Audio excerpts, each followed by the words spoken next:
VIP রোডে দুর্ঘটনা ঘিরে উত্তেজনা। ভিআইপি রোডে দুর্ঘটনায় মৃত এক, লরির ধাক্কায় মৃত্যু বাইক আরোহীর। ছেলেকে নিয়ে বাড়ি ফিরছিলেন বাবা। কেষ্টপুরের কাছে বাইকে ধাক্কা লরির। হাসপাতালে নিয়ে গেলে বাবাকে মৃত বলে ঘোষণা। অনুপ রয়েছে, আরো বিস্তারিত জানাবে অনুপ। তো কেষ্টপুরে প্রফুল্লকোণ ভিআইপি রোড, সেই ভিআইপি রোডের দিক থেকে যখন একেবারে বাড়ির দিকে প্রফুল্লকোণের দিকে আসছিল বাবা ছেলেকে নিয়ে, সেই সময় কিন্তু লক্ষ্য করা যায় একটি লরির পিছন থেকে কিন্তু ধাক্কা মারে এবং দুজনের মাথায় হেলমেট থাকার পরবর্তীতেও কিন্তু তার মৃত্যুর ঘটনা ঘটেছে।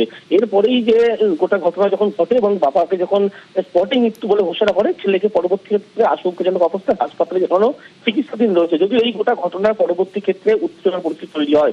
এলাকার যারা মানুষ তাদের দাবি রাস্তার মাঝে গার্ডরেল দেওয়া হয়েছিল, যার ফলে কিন্তু এই মৃত্যুদিন দুর্ঘটনা ঘটছে। পুলিশের পক্ষ থেকে সেখানে গার্ডরেল দিয়ে গাড়ি দাঁড় করানো হয় এবং পুলিশের বিরুদ্ধে ক্ষোভ প্রকাশ করে। তাই নিয়ে কিন্তু দফায় দফায় উত্তেজনামূলক পরিস্থিতি তৈরি হয় এবং শেষমেশ দেখা যায় পুলিশের পক্ষ থেকে সেখানে বিশাল পুলিশ বাহিনী বাগড়ি থানা তারা পৌঁছয় এবং আশ্বস্ত করা হয় পুলিশের পক্ষ থেকে যে রাস্তা থেকে গার্ডরেল গুলো সরিয়ে দেওয়া হবে।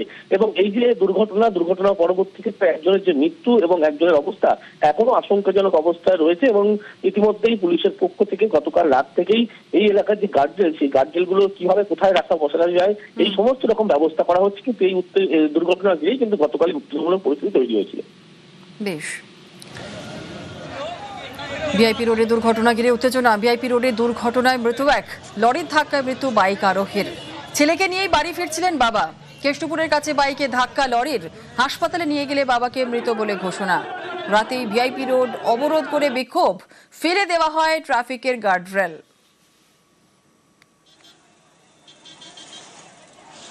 এই যে ব্যারিকেডে দেওয়ার জন্য অ্যাক্সিডেন্টটা হয়েছে।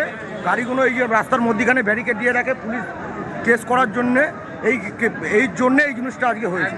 একটা গাড়ি ওভারটেক করে গেছে বা বাইকটা বেরাতে গেছে, বাইকটার উপর দিয়ে মাথাটা লরির ওপর উঠে গেছে।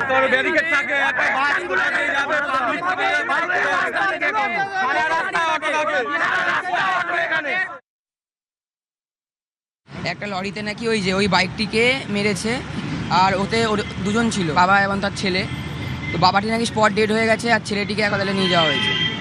কিন্তু এখানে মেন প্রশ্নটা হচ্ছে সেই তারা দুজনে আধা ঘন্টা থেকে 1 ঘন্টা ধরে ওই জায়গাটায় পড়েছিল। অ্যাক্সিডেন্টের পরে রক্তারক্তিভাবে পড়েছিল, কিন্তু তাদেরকে কেউ ডাক্তারের কাছে নিয়ে যায়নি। যে চালাচ্ছিল, যতটা শুনেছি, লরিটা নাকি তাকে মেরে তাকে পিছে আই থিঙ্ক চলে গেছে। একটা বাইকওয়ালা তাকে পিছন করে তাকে নেক্সট স্টপেজে ধরা হয়েছে। সেই লরিটা এখন পুলিশের তদন্তে আছে।